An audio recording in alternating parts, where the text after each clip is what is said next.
One of the most valuable lessons I've learned over the past decade in real estate is how essential it is to learn from the industry professionals. That's why I'm gathering professionals from across the country to share their experiences with you. This is a Gregerson's podcast, where experience and passion come together in the world of real estate. I'm Casey Gregerson, your host, and I'm very excited you're tuning into today's episode. As always, if you have questions for me or any of our guests, please reach out to me at casey@gregersonproperties.com. Now let's get started with today's podcast. Okay, welcome in Sharad. So Sharad is the founder of Simply. He's got a really interesting background I want to get into today with you guys, and from like where he came from to where he built his real estate company to now he has a real, basically one of the best CRMs on the market. This is actually a CRM that we use in our company, and it does a ton of different features. It brings us a ton of value and really helps us streamline and keep organized with all of our direct to seller marketing. We also use it for our fix and flips and even starting to potentially use it in property management. So a lot of different features that we could talk about. But anyway, I want to start out with your background, Sharad. So yeah, kind of what was your background before you started to get into real estate? Yeah, I used to be an accountant. I live in Toronto right now, but I'm moving to San Diego area next month. But yeah, I used to be an accountant before I kind of got into real estate. So I'm still a very active real estate investor. So I used to be an accountant. I was working at a great company, but just did not like what I was doing. So I started investing in real estate. And then from there, I'd acquired a portfolio of about 50 properties. And then I was moving from Chicago to to San Diego area. And once I moved, I was doing about 40, 50 flips a year. And then I started looking at my business and I realized I need, some sort of a system to stay on top of everything. You don't realize all the inefficiencies you have in your business until you step away from it. And then I'm like, all right, I'll go. And this was like 2015. And I'll go online, like find something like Podio was the main CRM that majority of the people were using, or main platform. I just didn't like the idea of having to do Globiflow and all these different platforms. And I didn't like the way it looked. So like, you know what, I'm just going to create something for myself that I like. So I hired a couple of developers, have them create something, and then it kind of grew into what it is now. Wow. Well, and we'll keep going on that, but back up just a little bit. So yeah, you were working, or tell us more too about that kind of that jump you made. You were working as an accountant. Sounds like you weren't too fulfilled by it. I mean, what made you, and had you been kind of buying some rental properties in the meantime, or did you just jump in? Because you mentioned buying a big portfolio. I'm curious what that looked like. Yeah, no, so I just did not I didn't like being an accountant. I mean, I tried like a bunch of different things. I didn't like being an accountant. And at one point I thought I should be a lawyer, which would, I thought would be more fun. And I'm glad I didn't go that route. Then at one point, I mean, no kidding. I wanted to be a full-time poker player. I wanted to go play World Series of Poker. My wife supported me, but I don't have a good poker face. So I sucked at it. And then dude, I had a used clothing business. I used to send used clothing from US and Canada to Africa. I had a gemstone business. Like we bought mines in Africa. I did like all sorts of like crazy stuff, and then just kept coming back to real estate. So I left my job in 2011. I had bought 5 units before I left my job. I think I happened to be at the right place at the right time, that the market was like really, really good for buying properties. And I told my wife, I said, look, this is an amazing opportunity, like once in a generation opportunity for us to acquire properties. The worst that's going to happen is like, the money that we're investing, we end up like losing everything. And I said, I want to try it for like a year or two and see how it goes. The worst thing that happens is everything we're investing, it goes to zero. I can always find this job, we're still young, back then. And we didn't have any kids. We're like, we can start again. But if this thing works out, it's like infinite opportunities. So that's kind of the decision we made, just to buy rental property. So I had like 5 units, 2 properties, 5 units when I left my job. Just went like, full speed ahead, and then just kept acquiring a bunch of properties, and then got into, wholesaling, fix and flip and other stuff. Wow. So that was 2011. And then you knew, and what's interesting is you knew based on the big correction. I'm just curious your perspective then, because you were not, this is like 2 years out of the 2008 crisis, and you could see the opportunity already. But I don't know, it seems like a lot of people were still scared at that point. But how'd you know that like, hey, this is the time to go? I'm definitely by no means I'm the smartest person. Like I think having the accounting background, the analytic, mindset helped. So I bought this, like the first property I bought, it was a 2-unit. I paid, listed on the market for like 60 or 65. I paid about 20,000-25,000. I put 10-15 into it. I think I was all in for about 35 to 40,000, and I rented it for $1,300. And then the second property I bought it for 44, put 5-10 into it, 50,000. I think I was all in. and that 3 unit rented for about $1,800. And I'm thinking, dude, I don't think the prices are ever gonna be this low. It's just like the numbers were just insane. Like I bought another property, 28,000. It was a foreclosure property. Like back then, you could just literally choose whichever property you wanted to buy. You had so much negotiation you could do. You had so much leverage negotiating with banks. I bought this 3 unit after I quit my job for 28,000, put 7 into it. I remember I was all in for 35, and it rented for about 2,000 or something, 2,500. And I'm like, this is never gonna happen again. It just doesn't seem right that you would have these opportunities. So that's kind of, just like a gut feeling that these numbers are way too good to be true, that they're gonna stay like this. And then I just decided to just kind of go full speed ahead with that. Wow. And what area is this you were buying these in? This is Northwest Indiana, so right outside of Chicago. For all practical purposes, this is like suburb of Chicago. I used to live in downtown Chicago, and I invest in Indiana. I mean, like, this is how ignorant I was. I was living in Chicago, and I didn't even know, literally 30 minutes drive from downtown Chicago, you were in a different state. And I read the book Millionaire Real Estate Investor, and that's, the book talked about wherever you live, just draw like a 45 minutes to 1 hour driving radius from where you live and start looking at that properties. Like that becomes your target or farm area. And then when I did that, I'm like, holy crap, there's like a whole different state. Living in Chicago,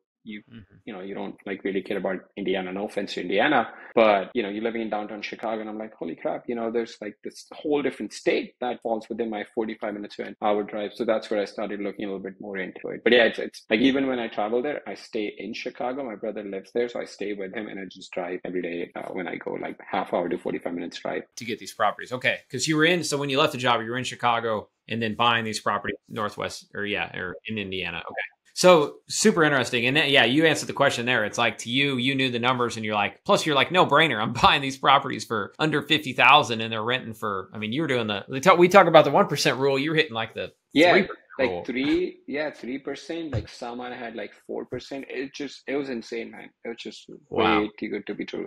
Yeah. Wow. Cool. So then, Sharad, once you left the W-2 job, though, how did you start to continue to grow and finance these deals? I'm curious. So I've always been, back then, I've always been into like being an accountant. I've been into like personal finance. I used to follow Susie Orman, Dave Ramsey. Just for some reason, I connected more with Dave Ramsey, just like his whole mindset about, live debt free. So I just started out buying these properties. So I had some money saved up, and then my wife and we always lived on the lower of the two incomes. So when I left my job, I wanted to make sure like I wasn't making this decision all of a sudden, like, we were going to be like live on rice and beans. So we made sure we still had the lifestyle that, in living. And I had some money saved up, so I invested in first couple of properties. And after that, I started borrowing money, but I was very aggressive with the borrowing, in the sense, this private investor that I was working with, private money lender, I would borrow these money from her on 7-year amortization with 2-year balloon. Because the prices were ridiculously good, I was able to just take all the money that I had on rental and the new property. I would just pay back that loan within 2 years and then just get another one. Just kept doing more of that. So out of my 50 properties that I have loans on only 2, and everything else is paid for free and clear. That was by design, because I wanted to have that mindset, just peace of mind of maybe like having gone through that 2007-8 housing market crisis. It was because of mortgage. It just kind of made me realize, I just want to have this portfolio of properties that are paid for, so I don't have to worry about mortgage. Got it. So you were paying cash for a lot of them, and then you were starting to use some leverage to continue to grow. But anytime you use leverage, you were just going to pay that off as soon as you could. Yep, exactly. Yeah, because like the rental to price was like so good that I could actually take the money and then just pay down. And then as I started paying down first or second loan, my private money lender, she got more confident, so she would lend me more money. And I mean, these were like not like huge amounts. So she would lend me like, $100,000, and I could go buy a couple of properties with that. And I would use some of the money from rental to the rehab, get them cash flow positive, and pay off the loan. And then she would like, oh, you're doing good. Let me lend you another 50, 100,000. Got it. And doing it with a private money lender. Wow. Okay. Very interesting. Okay. Cool story. We all probably wish we were investing then. So curious, kind of fast forward to today, how you're acquiring properties, and if you're using debt, or are you still paying cash, and especially in a higher interest market, what are you doing? Yeah. So I have, with the properties with my rental properties, I have a line of credit against them with the local lender. So I'm using that line of credit to buy properties. But now primarily what we're doing is we're buying a property direct from seller, like cold calling, PPC, SEO, and then exit on those properties are, with the market the way it is right now, we're doing more turnkey properties to other investors than retail flip. Our primary strategy is to buy properties that we can sell to other investors as a turnkey property. I own a property management company also. So that's the number one thing we look for is, can we buy this property, rent it out, and sell it to an investor from like New York, California, or other, coastal places, and where they can get a cash flow positive property, and then we can keep the property in-house for our management company. Interesting. Oh, I love it. Let's dive more into that turnkey, because I didn't realize you've been doing turnkey. How in today's interest rates environments though, so you guys are either A, buying at such a discount, or is the property value still low enough in your market to where, I just look at turnkey, or I guess, what are these turnkey guys,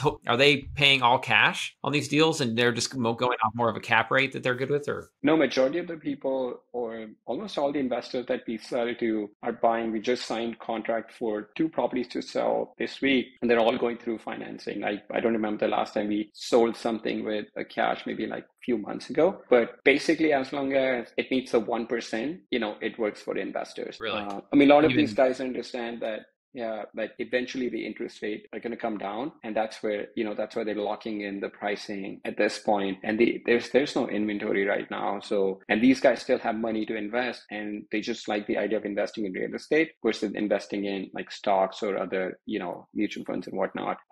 For us, as long as it meets the 1% number, then we don't have any issues selling the properties. Wow, I'm going to go into that, but just to explain the 1% rule, everybody, that's just the monthly rent divided by the purchase price. So, what does that look like in your market? Yeah, so just to give an example, like for example, a $100,000 property, as long as it rents for minimum $1,000 a month, then that numbers work for our investors. So the 2 properties that we signed contract for, one we signed for $165,000. It's renting for about $1,600 to $1,700. The other one we signed contract for, it's a 3-unit for about $225 or $230, and it's rented for about $2,000 to $2,300. Pretty much like 1%. Like that's kind of what we're using to price our properties. Got it. And I love that strategy, Sharad, because you're looking at, hey, if it's hitting 1% rule now, that's great. And maybe it's not as much cash flow right now at 7-8%, but these guys are smart enough, and you're smart enough to know that, hey, eventually rates do come back down, then you refinance. And if you can make a little margin, or even if you break even now and you're holding a good asset and then you refinance, then you're really cash flowing, right, on the property. Yeah, exactly. So even if they can get,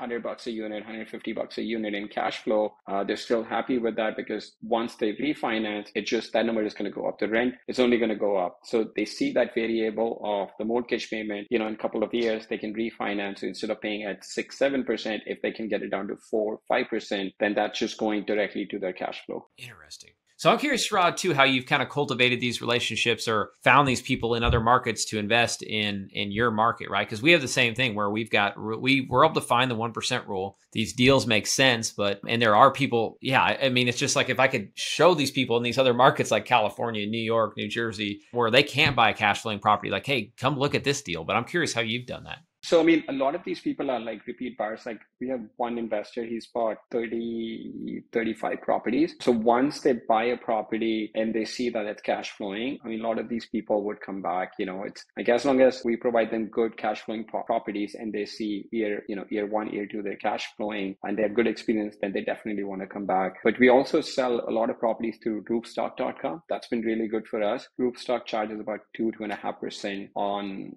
it's a marketplace for buyers and sellers to sell directly to investors. So that's been really good for us. We pay about 2.5%, and then sometimes some of those buyers would have a good experience. They may come directly to us, but most of our buyers have come from honestly like word of mouth. So we would sell property to one investor, they would have really good experience, and they would share it with their friend or other people in their family, and like, hey, this is kind of what I'm doing with my investing. You may want to connect with this company. So that's how we kind of build our relationship. At this point, if we get a property under contract, we'll send it to our buyers list. It's not huge buyers list, but it's quality people. I think for us, like when it comes to buyers list, definitely quality makes a big difference. So we'll send it to a buyers list, we'll give them pro forma numbers, and this is how much you would buy for, this is how much you would rent for, and then we'll tell them, okay, we're looking to close this in August, for example. And then, it gives them time to get their financing and everything ready, and then just kind of go from there. Yeah, love it. Yeah, I love what you're doing, Sharad, because you're giving these people an opportunity that are in a market where, they can't find a cash flowing property. You're getting them into it, and then you're performing, right? You're not only selling this property, but then you're managing it for them. They're getting to see the cash flow, and then they get the bug too, right? They get that real estate bug that me and you have. Yeah, and then we offer them 6 to 12 months warranty on the rent, just to give them peace of mind that if, hey, something goes wrong, we'll cover this. If there is a plumbing issue comes up, that's not an act of God, then we'll take care of it. So they get that peace of mind.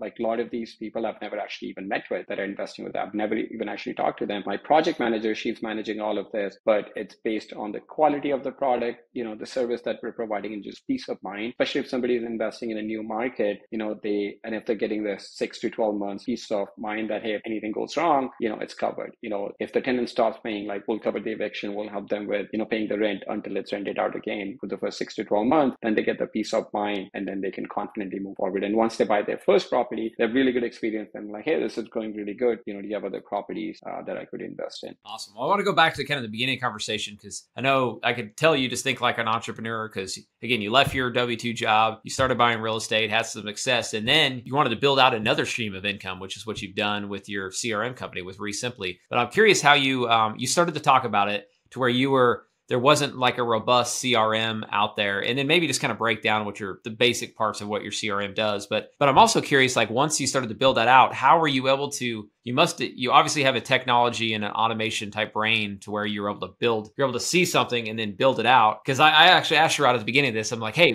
talk about your tech background. I didn't even realize he didn't have a tech background. He just understood how to build a system. So I'm curious how all that came together. Yeah, man, it was honestly, so we started, the initial idea was just to create something for myself. I figured if I am getting value out of it, it's going to be worth enough for me to manage my business from a distance. So I had a couple of kind of requirements for what I needed.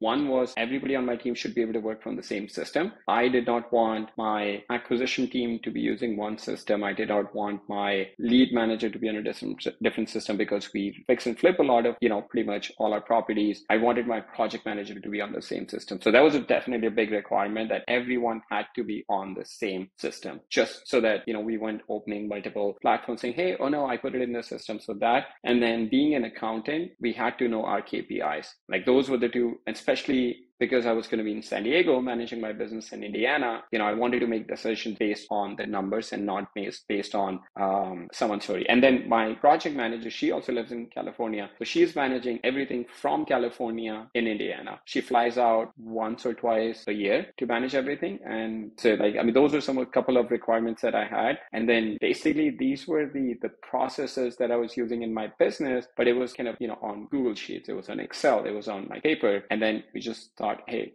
this is exactly the process that I'm using. I just go and replicate this on a software. Like, the very, very first version of the system that we rolled out, it didn't even have a column called assign to buyer, because I was not assigning any contract. So it was just had new leads, and it then went all the way up to offer made. And then, under contract. That's pretty much it. It was nothing assigned to buyer, because we were never assigning. So then once we started rolling out, people were like, hey, we assign a lot of contract. Can you add a column? So that's kind of where it started growing based on how other people were using the platform. But initially, one book I would say that had a huge influence on the way we developed the system was Michael Gerber, E-Myth Revisited. So I had, I've been kind of following, based on the book, I'd been following, we had developed these systems and processes in our business for our fix and flip. We had a spreadsheet built out with SKU numbers, with pictures, exactly what we wanted to order, especially for our rental properties. There was no reason for us to change the paint color. I didn't have any creative itch to use different paint colors for different houses or different flooring. It was just hey, we're going to do this. If it works for one house, it's going to work for every single house. So a lot of those things, simplifying the system kind of went into execution when we started actually making the product. I used it for good couple of years before we even allowed anybody else to use. So it wasn't until end of 18 or early 19 that actually other people started using it and started paying for it. Interesting. And then, yeah, that's super fascinating, the story. And then I'm curious too, how you kind of got traction to where it now, I was first introduced to it by Ryan Dossie. And I know now it's become a lot of different masterminds that I'll talk about, a lot of people using Resimply. But what was kind of some of the dominoes that really got you traction to where real estate investors across the country were using it? Yeah, so initially I would go to some masterminds that I was part of and I would just share, hey, this is what I'm doing. These are my numbers. And they were like, hey, how did you get your numbers? And I'm like, this is what I'm doing. So it wasn't with the idea of selling, but it was just like, this is what I'm using. So initial like first 5, 10 users just came from me talking about what I'm doing in my business. And I would say like what really got us a kickstart, after the initial user were like getting introduced with Ryan Dawson in a mastermind that he and I were part of. Yeah, I mean, it's interesting. I was on another call yesterday. If I were not part of that mastermind and then the relationship that I built there, I probably would have shut down the company in 2018 or 19 just because, I was using it for my purpose, but I'm like, you know what, just to the point where I'll just keep it for myself. But then like I got introduced to Ryan, I showed it to him, and then it just kind of grew from there to his community. And then now majority of the people that come to Be Simply are just word of mouth referral. Somebody would be using it. They're like, this is really cool. And then they would just, we notice how people are signing up. Majority of them are through friends, through referrals, or they did some Google search and stuff like that. So that's really good for us. We don't honestly even have like a marketing team per se. We have a couple of people that do some social media posting or anything, but like we don't have any salesperson in our team. And we've gotten to the point where if we create a really awesome product that people feel like if they're not using it, then they are at a disadvantage. Like that's kind of the mindset that we have. If we add more value to investors than anybody else, then it's only a matter of time before people will, gravitate towards Be Simply. Awesome. And how many users do you guys have on it today? We have over like close to like 1,500 companies using our platform. 1,500. Wow. Phenomenal. Yeah. It's been cool to see the growth. Even just as long as we've been a part of it, we've been using it I think we've been using it over a year. And we came from another less robust CRM, kind of out of the box one, and we went over to Resimply, and it's helped us. We're still just scratching the surface on using it. We just only use it for our direct seller marketing, and we use it for some of our dispositions when we sell it to other cash buyers or sell our properties to cash buyers. But yeah, we're excited about the property management piece and implementing some of the construction. Kind of cool. Sharad has like really built it out, thinking like an investor thinks, and building these systems that he was using. And it's kind of cool. Now you can latch onto it and try to work in one CRM. Which is really cool. Yeah, absolutely, man. Yeah, no, it's been really, really good. Yeah. And then I get the value of all the ideas and feedback that we get. I get benefit out of it by implementing in my real estate business and see the value of it. Like some of the things that I wasn't even doing in my business, I talk to other investors like yourself, and then, a lot of other people that are doing like, we have some investors that are doing 20, 25, 30 deals a month. And some of the things that they're doing in their business, talking to them like, oh, this is really cool. I could, go back and implement this in my business. So that's been huge value add for me. Got it. I'd be curious too. So somebody's investing in real estate. They want to buy their first house and then maybe they grow. But when is the right, do you have kind of a good rule of thumb of when you say, hey, now's the time you should consider a CRM and actually implementing that system? Yeah. So now, I mean, we're still known as a CRM. We've kind of grown a lot more than CRM. Like we have a dialer now, we have a website. Honestly, if you're just buying properties from MLS, then you probably don't need any system. Like if you're buying like property every few months from MLS, then you don't need any system. But if you're doing any direct to seller marketing, and I'm not just saying like you need Resimply, then if you're doing any direct to seller marketing at that point, you need some system, because otherwise the cost can really get out of hand. You might be like jumping over dollars to pick up like pennies. I mean, that's kind of what we notice sometimes. Like people would be spending $5, $7, $10,000 in marketing a month, but they would not want to invest in a system because they feel like that's not a value add. I mean, that's where once people start using Resimply or any system for that matter, I mean, it's not about, Resimply or any system. Like you could literally follow a process. It could be a notepad and pen that you could follow, but you have to be consistent with it. And that's where like what we do is we add a lot of automations, we add a lot of triggers that's going to make that process a lot easier for you than having to use, a notepad and a pen, or having to use like Google or, Excel and whatnot. So, but yeah, I mean, anybody that's doing any direct to seller marketing, if you buying directly from sellers, I think that's where, we could add a lot of value. Cool, Sharad. Well, yeah, you bring a really cool perspective because, again, coming from corporate America to being a real estate investor to building a company, now working with other passive investors to sell turnkey deals and still staying in the game. So it's a really cool, even for people that aren't maybe ready to go and start a CRM. I think your story is cool of like how you've how you've started to really make your living in real estate and created another income stream with Resimply. But what I was going to ask you is, what's your kind of outlook on the future in real estate? With maybe people think doom and gloom with what's happening in the economy. Maybe they're still scared of interest rates. What are you kind of seeing, and what's your outlook? I think the key, like when somebody, comes to me and says, hey, what marketing should I do? My answer is always the one that you can stick with the longest. It really doesn't matter. Like at the end of the day, every marketing works. Like we have people buying from foreclosure auction, like through SMS, through driving for dollars, through cold calling, website, everything. I mean, at the end of the day, every marketing works, but you have to be consistent with it. So we just signed 2 contracts yesterday. One came from our cold calling, and then one came from a PPC. If you are starting out, or if you are like kind of struggling, at the end of the day, like this is real estate investing is more of a marketing business than anything else. So you have to have marketing, you have to have consistent marketing month in, month out, and then have process and systems on the back end to make sure, you're capturing those. So like the way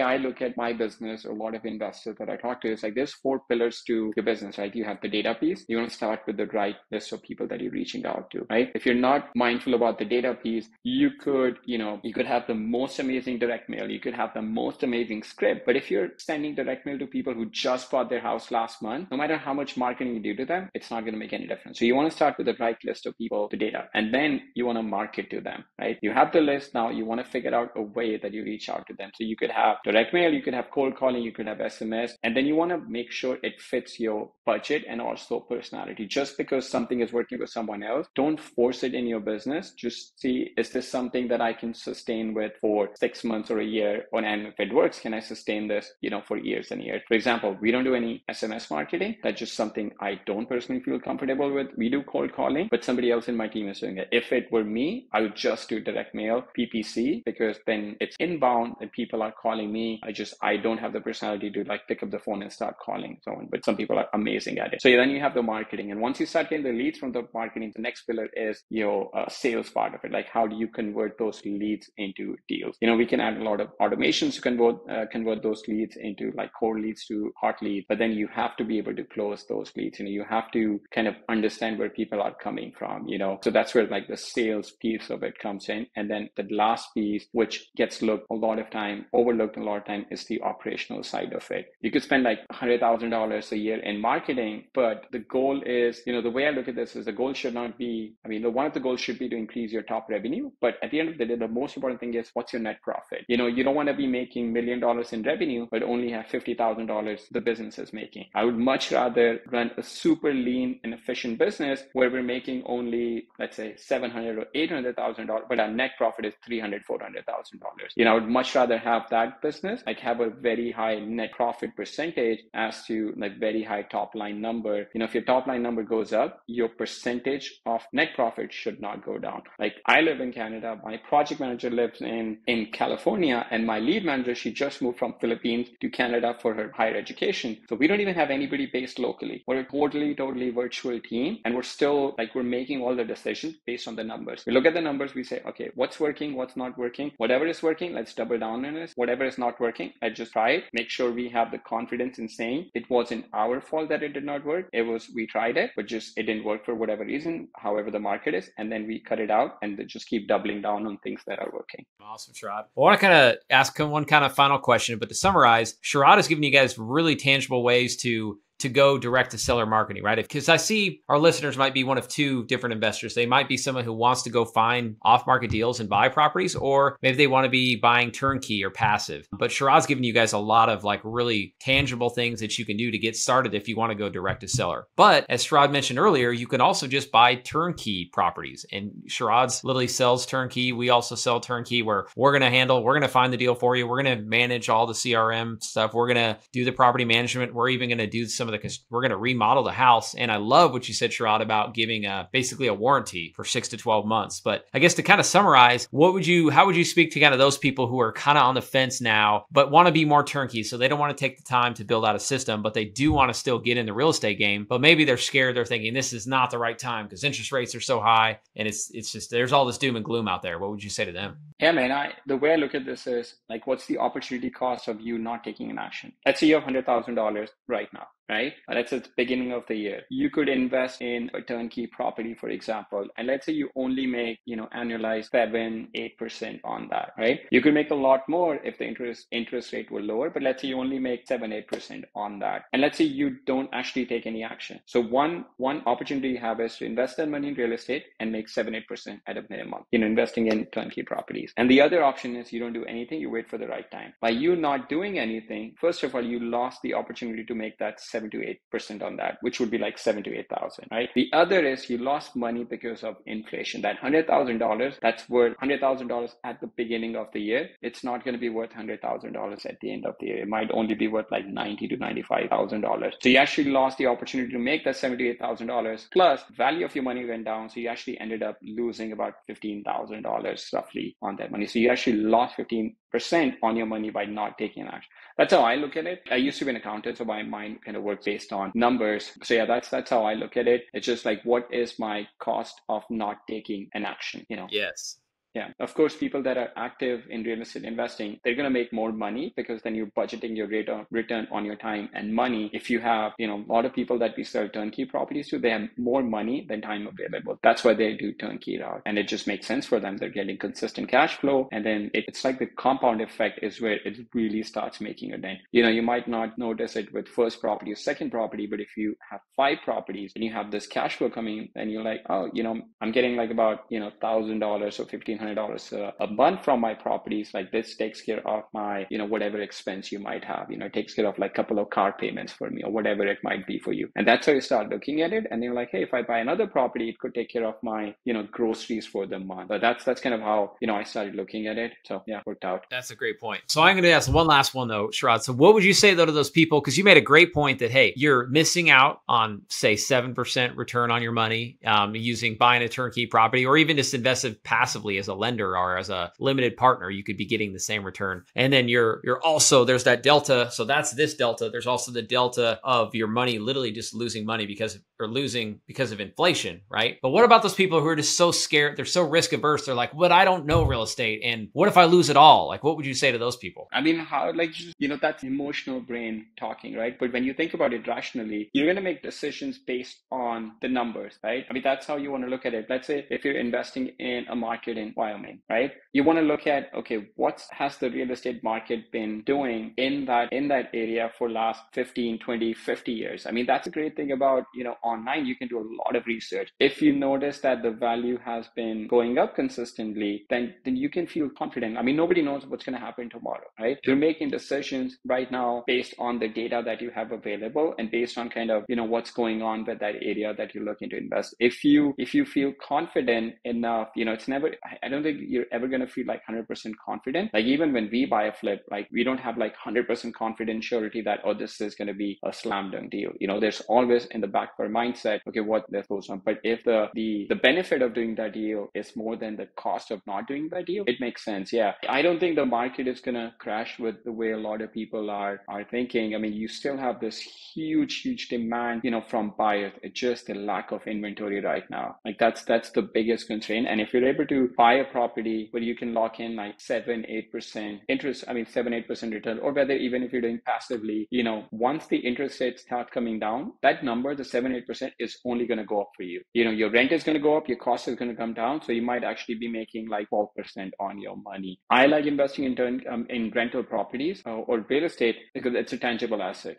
I've tried investing in stocks. I feel like I have no control on that asset. Like, my rate of return is being determined by, like, people sitting in a boardroom, like CEO of a different company. I would rather invest in something that I have 100% control of. That's just like my way of looking at it. Like, I control this asset 100%. It's tangible. I know the values have been going up. Some years it may go up by a lot. Some years it may not go up by a lot, but that's okay as long as it's trending upward. And then as long as I'm making cash flow positive on that, then I don't think, it's a bad decision to not invest. Great point, Sharad. I love again, So those people that are just have the fear or can't make the next step, again, you got to think about your opportunity cost, and you can look at past history. But again, if you don't move, you are taking risks, right? You're just losing money. They're not like building more land, right? I mean, you have like the land that you have, that's all you have. And the population is only growing up, right? So you have this increase in population, and you still have a huge demand on the housing market. Like there's a lot more people that want to buy the house, then, there's not enough inventory to just meet the demand of all the home buyers. And then it's only going to go up. There's going to be more population. I mean, population is going to go up, and then you still don't have,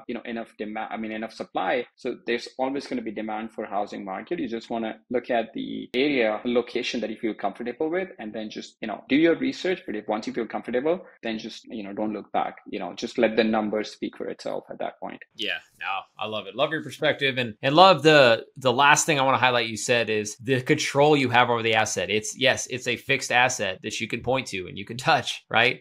Versus other ways to invest where you have no control over it. So you're controlling it. You can look at past data, past history, and just going way back to Sharad's story. He was working a W-2 job. He risked it all, and he just said, hey, if it doesn't work out and I got to go back and work in a normal W-2 job, you could have done that, right? But the rest is history. Yeah, exactly, man. Yeah, if you look at another way to look at some of the decisions, like big life decisions, what are you going to regret more 5-10 years from now? Are you going to regret more taking that decision or not taking the decision? Like everyone regrets not taking a decision, not doing something, not taking advantage of an opportunity in their life that they had versus trying something and failing at it. Like I look back at my life, dude, there's like dozens of things I failed at, like the used clothing business. Yeah, we've lost money on it. Like we bought mines in Africa, like of all things. Like we went to this super remote place in Tanzania. That's where we bought mines. No cell phone service, nothing. Like if somebody had killed me, nobody would even know that I died. It was just like that remote. But do I look back and I'm like, man, shoot, I lost money? No. I mean, that was just an amazing experience. It taught me a lot from that. And then you just go on and do that. Like I never look back and say, man, I wish I'd not done that. So that's another thing you got to look at. What are you going to regret more in your life? Doing something or not taking that decision? Love it.